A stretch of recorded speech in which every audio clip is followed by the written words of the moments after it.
Afternoon Ghana. You are welcome. Coming up this afternoon.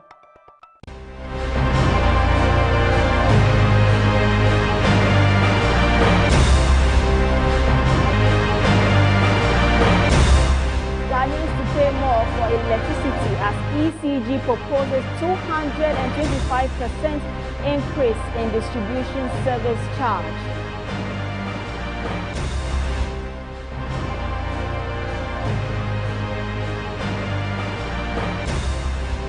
Ghana Union of Traders Association threatens nationwide protests over foreign retail invasion.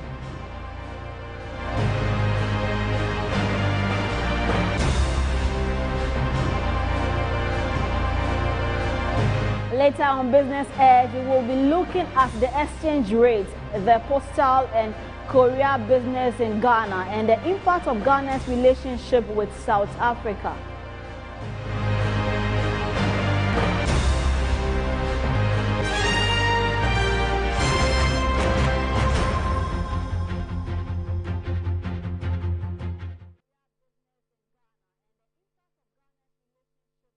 Thank you very much for keeping us company. We are coming live to you from the Ukraine studio here at North Ridge. My name again is Helena Nyewejan. Let's get into our first story for this afternoon. The Electricity Company of Ghana has submitted a proposal to the Public Utilities Regulatory Commission for a steep 225% increase in its distribution service charge. The power company says the huge rise is necessary to avert financial collapse and ensure a reliable power supply. Let's turn to our screens now for more.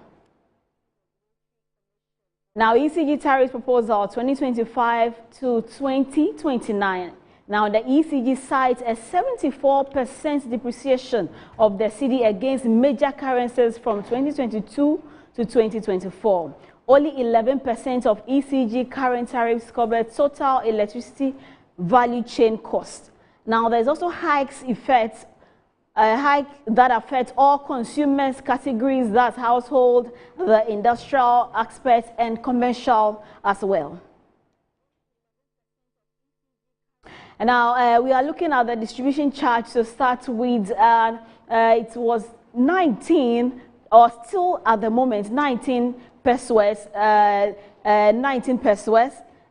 per kilowatt per hour, and the proposed target is 61.80 per kilowatt per hour, and that is the 225 increase when it comes to the distribution charge. Now, getting on to household tariff for 2024, the current price is also 19 pesos kilowatt per hour, and the proposed target is higher after adjustment. Bills will rise sharply if this proposal is accepted by the PURC. Now, industrial tariff 2024, 1.53 pesos kilowatt per hour, 1 cedi 53 pesos kilowatt per hour. Now, this will also be higher after adjustment. Production costs would also be higher. Now, coming to investment, well, the current price, we will be telling you that, but the proposed target is $408 million. That's from 2022 to 2025. And substations, automation, and also 1 million smart meters, we are told is what they are looking at. Now, looking at the outage duration, currently is 32.5 hours for the whole year, and the proposed target is 19.2 hours by 2029. And according to the ECG proposal, this would improve reliability. Also, system losses, that is 27% currently, and the proposed target is 22% by 2029. And this also, according to the ECG tariffs proposal, says it would let us get into some efficiency gains as well by 2029. Also, revenue collection is 87% at the moment. Now, according to the proposed target, 90% by 2029 if this goes through. So they are looking at better cost recovery for the ECG.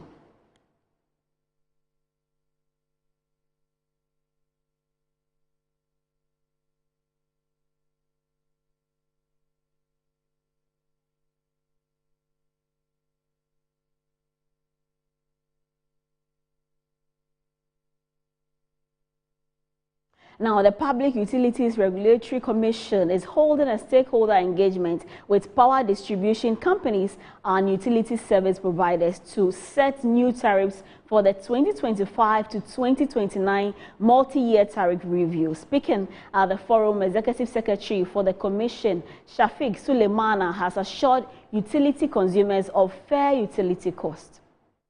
MITO for the period 2025 to 2030. The MITO is one of the Commission's most important regulatory tools, designed to provide predictability for utilities, stability.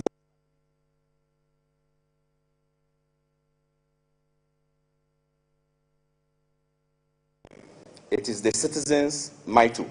It belongs to the people of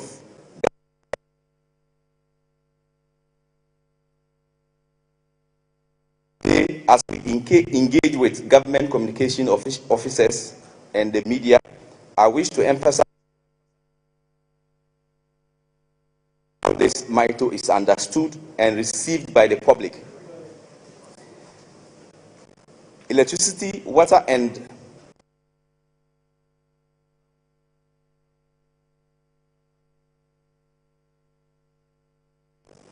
industries and enable social well-being. Therefore, goes beyond reporting events. You are partners in building awareness, in interrogating issues, and shaping citizens, making meaning decisions affect their daily lives. The traditional media, radio, television, and print, led with rapid growth of social media,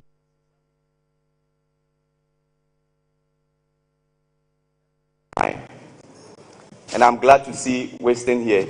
I've been listening to you the whole morning on the MITO, especially, as I said, ECG is the main focus. Even though now let's talk to my colleague, Eko Sechi, who is out there to tell us what exactly is happening. Good afternoon to you, Eko. Good afternoon, Helen. Okay, now tell us what exactly is happening there. Yeah, so Helen, by the Public Utilities Regulatory Commission, PURC, and utilities.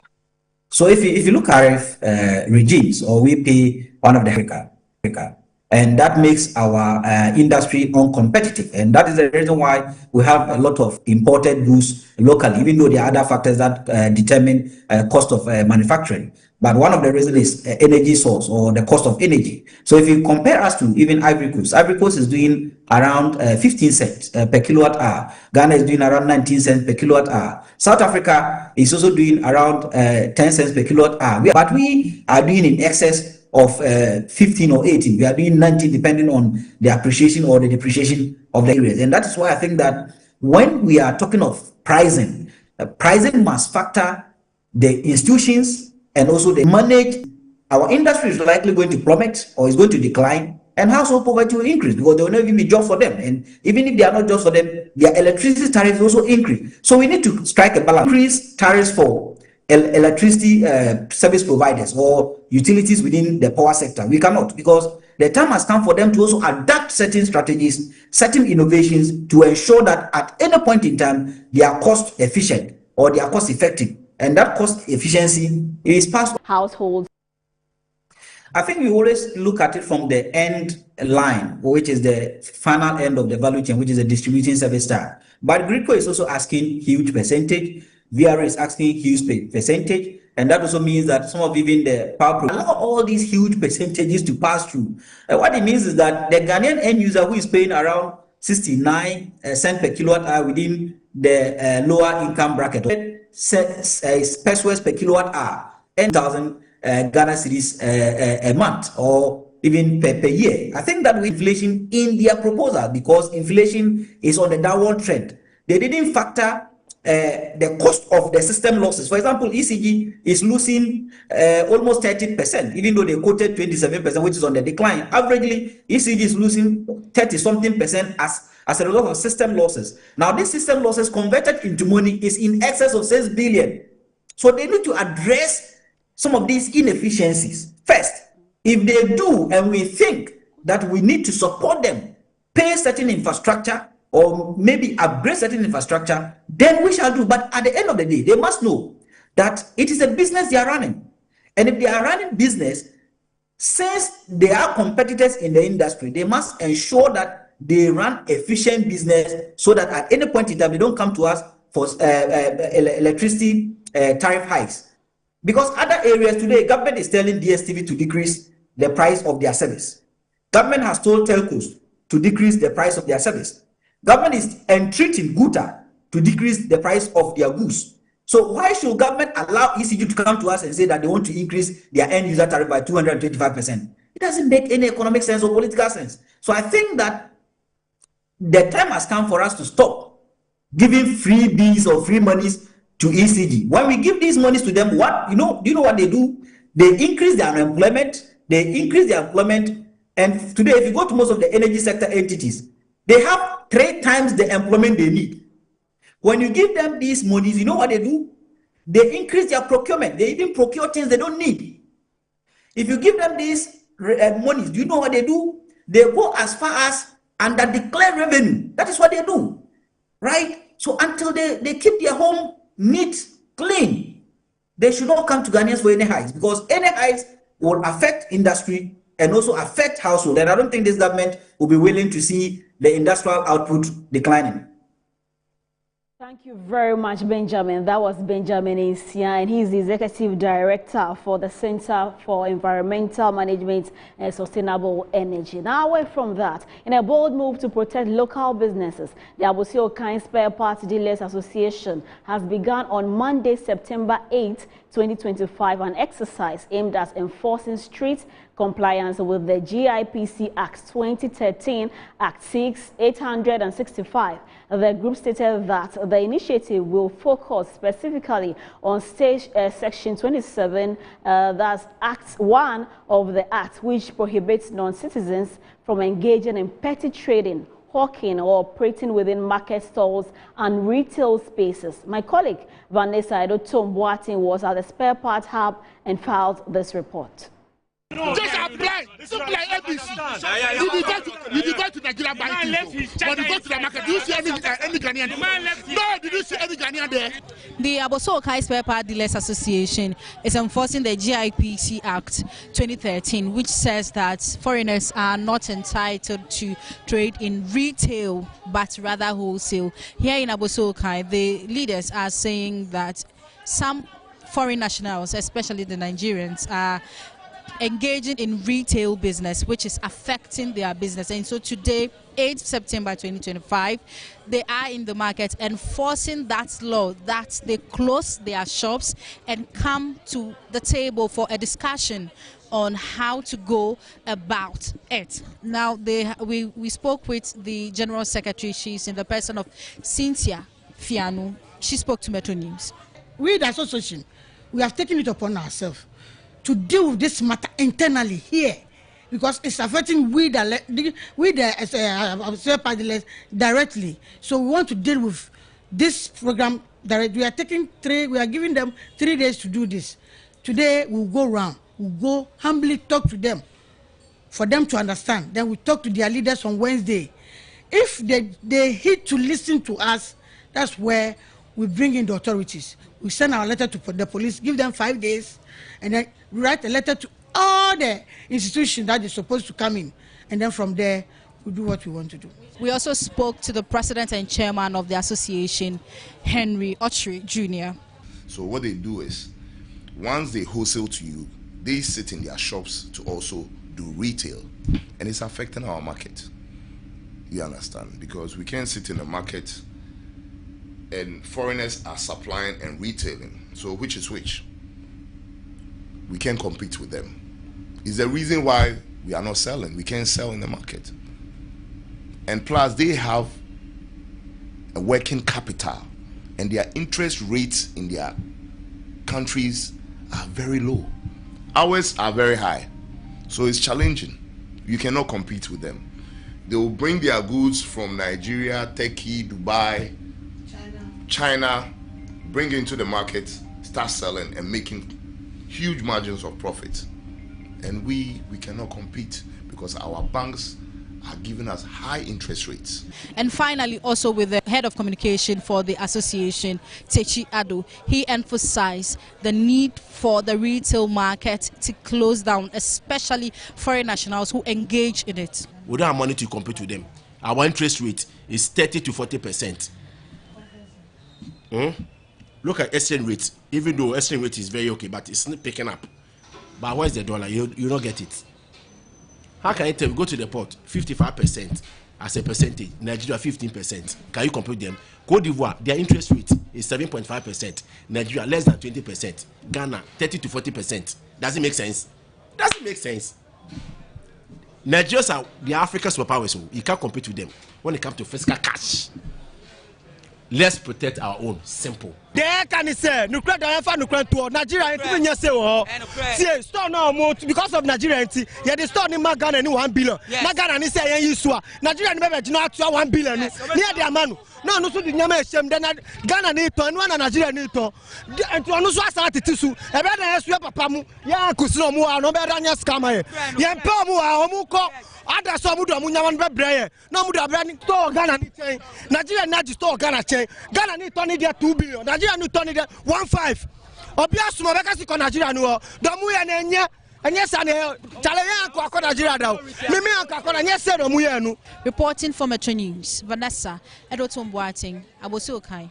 Of the specific behavior that led to his arrest, but it comes at a time when the outspoken politician has attracted significant public attention. Recently, he filed asylum requests in 8 countries, including the United States, United Kingdom, France, Italy, Canada, Spain, Germany and Cote d'Ivoire, alleging political persecution and threats to his life. Police inquiries connected to Abronye also led to a search of the residence of former NPP youth organizer Moses Abo on Sunday, although he was not found. Away from that, let's get back to Abosi Okai. Now, the communications director for Guta, Joseph Paddy, has joined us via phone for more regarding the, he's actually joined us on Zoom regarding the Abosi Okai issues. Good afternoon to you and thanks for joining us this afternoon. Paddy, if you can hear me, kindly unmute. Yes, can you hear me now? Great, I can hear you. Good afternoon to you. Right. Yes, let me say good afternoon to your viewers this afternoon and then the good job you are doing for Mother Ghana. Awesome. Now, why are we unable to resolve this issue once and for all? Yes, thank you very much once again. I think we should be able to come to a meeting point in resolving this issue. If not nothing at all, if we're able to get even 80% resolved, it's even better. You know, we cannot be doing old things and expect some new results. We've done this over and over and over. But in recent time, recently, the GIPC chief executive met Guta, and we had a roadmap. We agreed to do something. So one of the proposals was that he's not going to do the old things that he's done and achieve results. So, hello, can you hear me? Yes, yes. Kindly go ahead. We are all ears. Yeah. Yes. So what we're going to do is going to partner Guta, and then we're going to have a roadmap. One of the roadmaps is that we're going to do serious education for compliance purpose. What we've seen is that most of the issues that not fall only under his ambit, but other agencies and then authorities must be part of it. For example, if a foreigner comes to the country and he's into the trading aspect and he hasn't got a license or a permit to stay in the country, what do? Immigration has to come in. You know, if a foreigner is trading in the market space and he has not registered with GRA, who comes in? It's registered GRA has to come in. Most of these foreigners that we are talking about, some of them are not even registered with a registered General. So what happens? So you see that it's interagency that need to come to fight this canker that we find ourselves. What we're saying that not that we don't want foreigners to trade or to do business, but we're saying that when you come to the country, adhere to the laws of the land.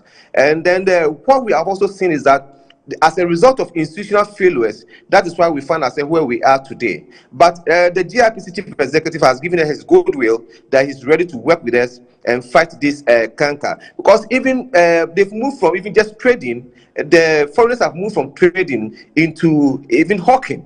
And the serious aspect of this is that it's a security threat to our economy and to a nation as a whole. That is why we, as GUTA, we're saying that we should rise up and fight this canker once and for all. And we have to partner GIPC. And that's exactly what we are doing. The chief executive has given us a goodwill that he's ready to work with GUTA. Just last Friday, he came to the market space with us. We went to circle. We walked around the whole circle for about 4 hours to have the first-hand information. Now, what he's trying to do is to gather data to know the number of foreigners. We should be able to have all these data to know the number of foreigners into our space, into the retail space, into the economy. And where are they? What are they doing? One of the things we've identified, we saw is that a foreigner came into the country with the intention to do manufacturing, and he went for a license to do manufacturing with GIPC. But before we could say Jack, he's doing trading in the market space.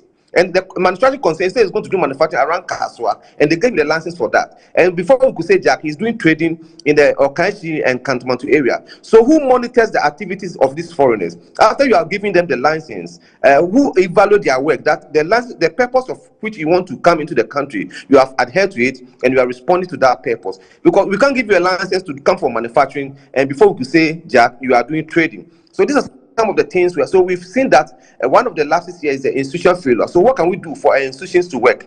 That is why now we are partnering GIPC for compliance purpose. We are not doing the work of GIPC, but we are just partnering as a concerned citizens, as a concerned, because what we try to say is that what can we do to make sure that the economy of this country is in the hands of its indigenous and citizens?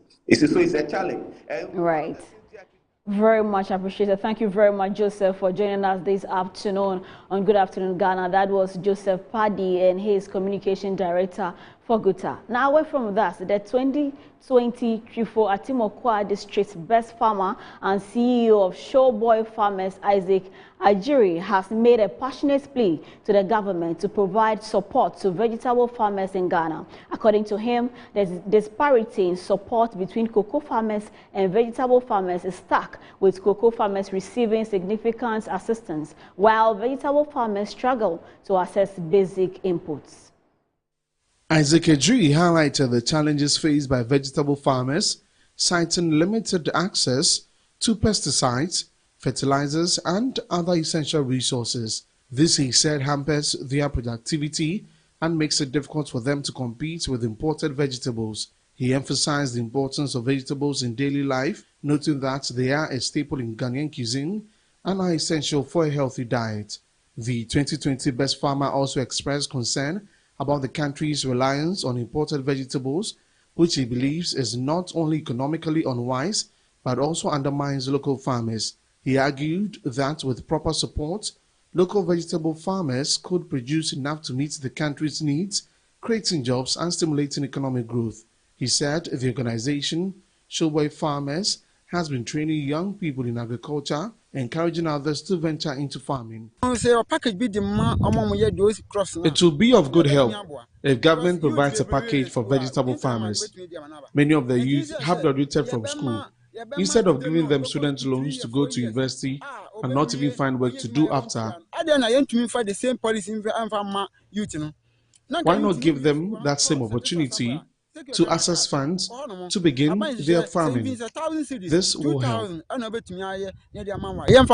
He believes that with the right support, agriculture can be a lucrative and fulfilling career path for Ghana's youth.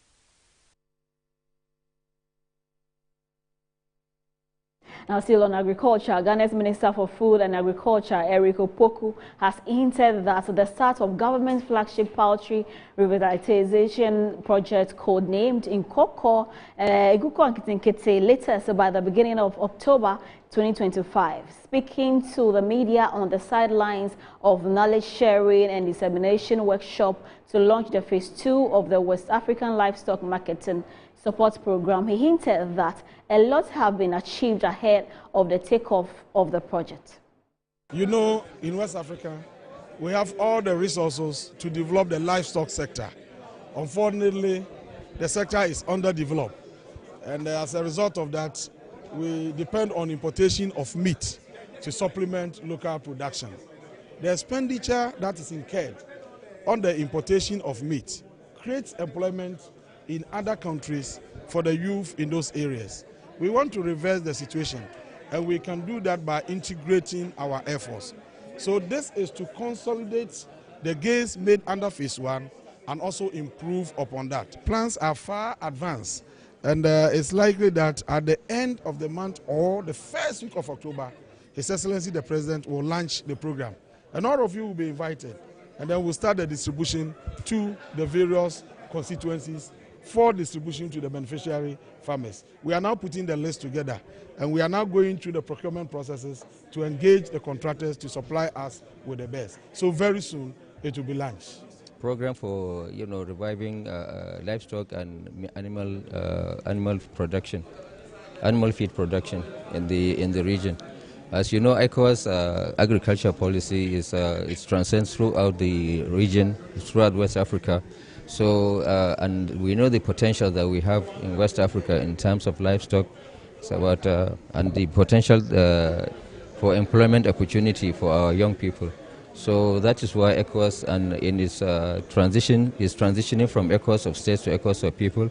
So it's supporting initiatives of such programs, to ensure that despite the security and environmental challenges that we have, ECOWAS is committed to supporting all initiatives to support livestock farming and also animal farming. A lot of achievements have been recorded during the phase 1. That is why we are building on the phase. We are going to build the consolidate the gains of phase 1 now to and see what we can achieve also during the phase 2. Of course, there are challenges, but the instruments are there, to ensure that the program is implemented, and also the benefits are derived by. That'll be all for the news updates here on Good Afternoon Ghana. My name is Helen Anyeweja. We are going for a break. When we return, Kwesi Efriye will be taking you through with Business Edge. Do stay with us.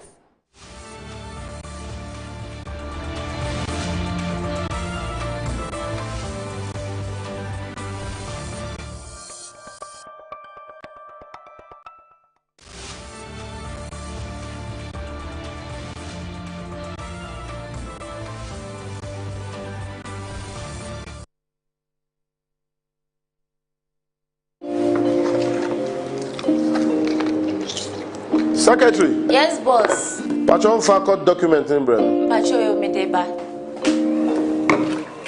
Boss, Pacho. Oh, sorry, boss. Father, boss, na edrobe name I'm say. It's unti tontina 74 mix shanka. Wow. Oba for general well-being. Sir. Very good. And money abet manum.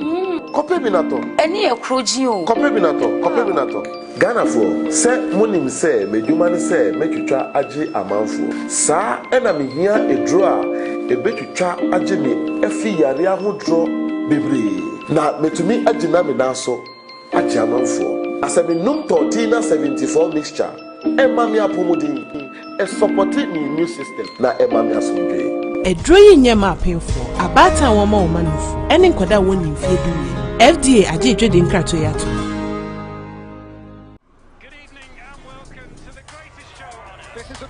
Game.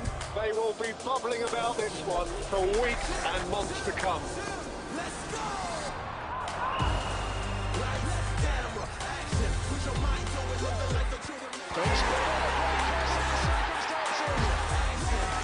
It's on SuperSport all season long. Pay your subscription today. Dial *759#. Available on DSTV and GoTV.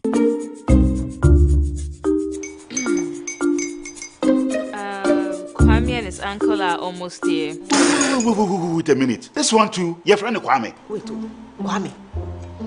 As in the same Kwame again? Yes, Mommy. The second coming. Into all this tension just to reintroduce that broke boy from Kaswa. Why would you deceive the family like this again? Now I understand the whole delay. Troll from Kaswa dear. Why wouldn't he be late? Obey you later. Of course.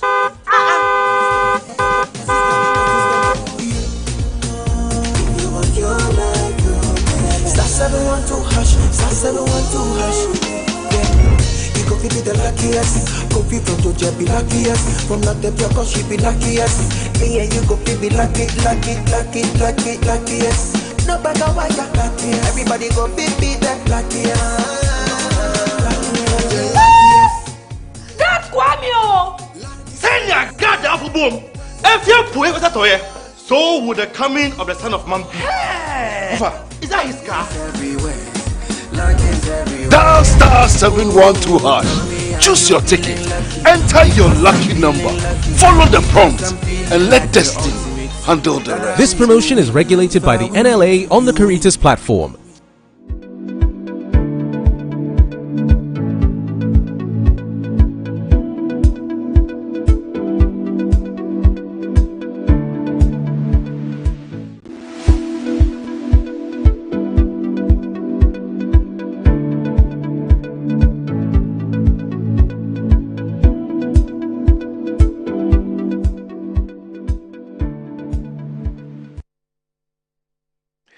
Good afternoon. Thank you very much for joining us. This is Business Edge, and of course, we are right live on Good Afternoon Ghana. So just gone by is a news segment. So take note that, of course, even though it is business, we still do the news for every afternoon. And so from 12 to 12:30, you will always see the beautiful Helen presenting to you the news segment of the show. And then the show itself comes up 12:30. This afternoon will be quite exciting. I always say it is exciting, and of course it will be quite exciting based on the things we discuss and the things we look at. This afternoon will not be any different because of the things that we are going to look at. First of all, we are going to do a bit of an analysis, very briefly, on the performance of the city. Yesterday, I had an engagement with someone who told me that the news we had, and that's a problem on the part of we the journalists, and I am part of it. I would say this for everybody. Verification.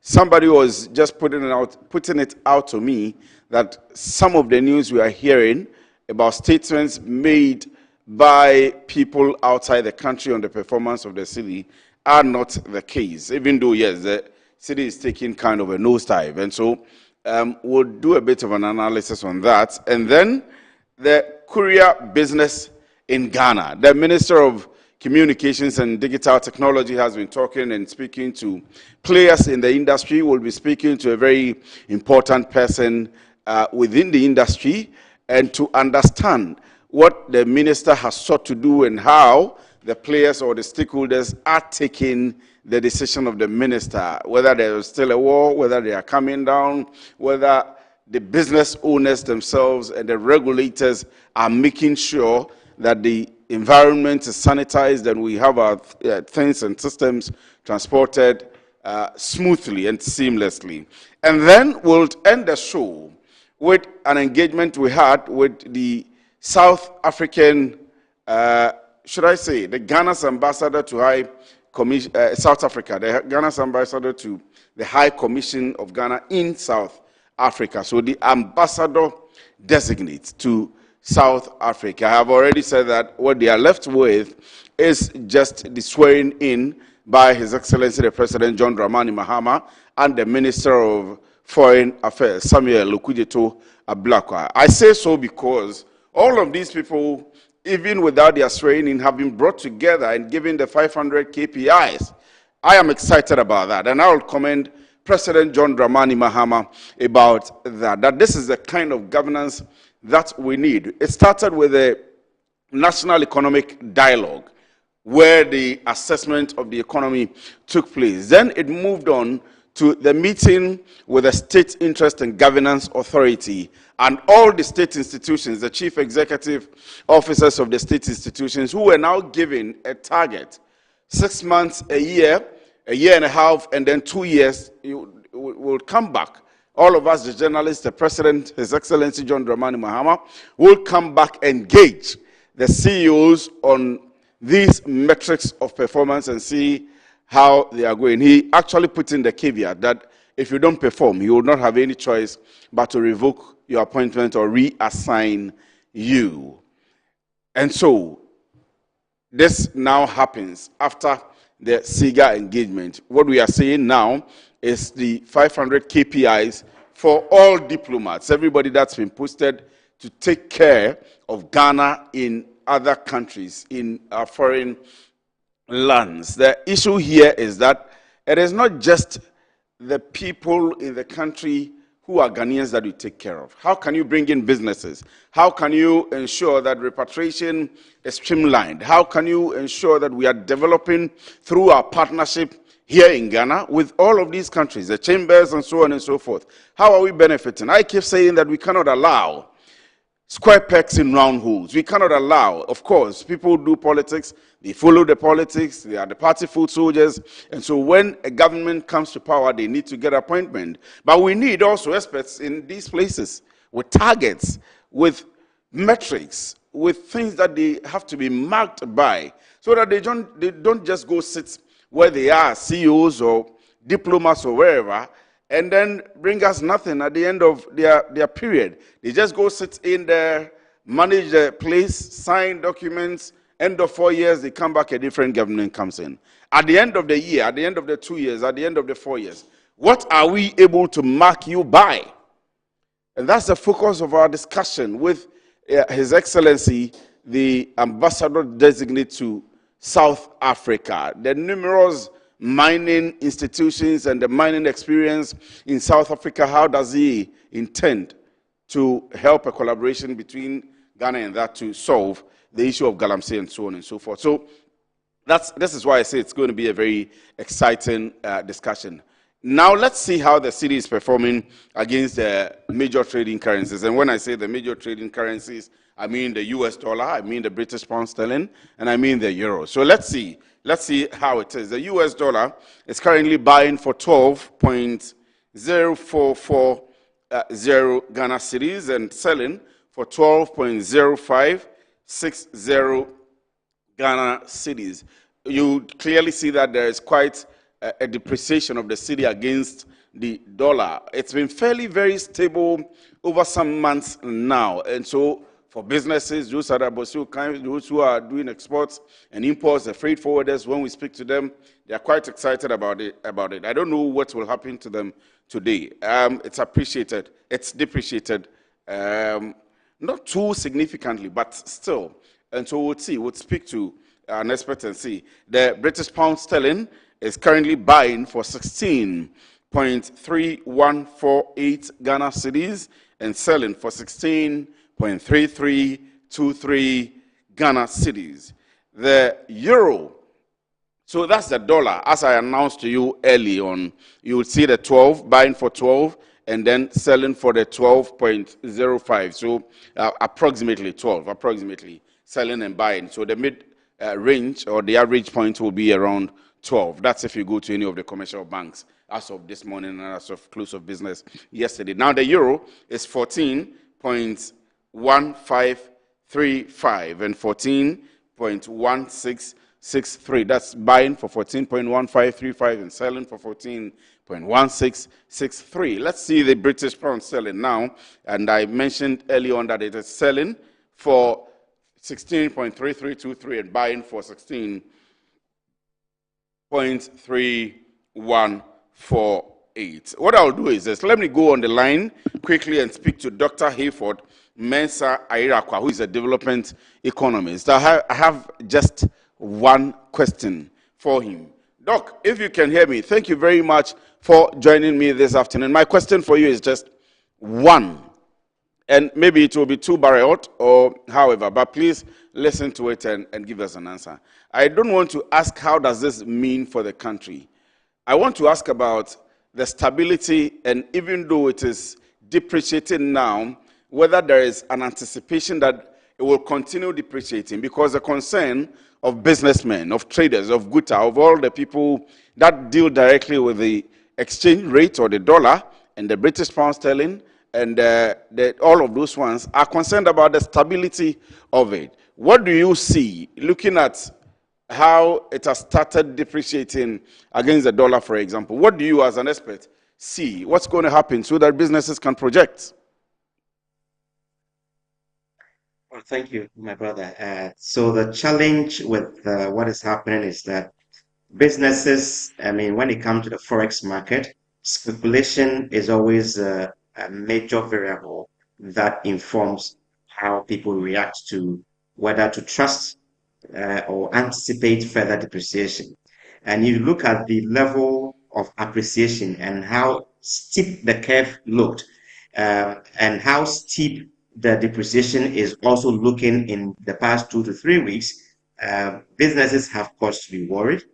What is happening now is that it makes it difficult to trust whether or not to believe what the central bank is saying, or to just flow with the market. And so from where I sit, I foresee the dollar depreciating a little further, but certainly the central bank is also keeping an eye. And that is the assurance businesses should have. The central bank, even though the caution has come to them that they should not necessarily intervene in the forex market, it is not to say they should not at all. And year on year, central banks have intervened in the forex market. And so I expect that they are monitoring the system very well. And if it's going to go beyond a certain threshold, and my anticipation is that central bank will not allow the dollar to exceed 13 cedis to the dollar. And so once they see that it is going out of control, they will step in to pump in a few more dollars. Now, it has implications, and that is why the central bank is being very cautious about things now.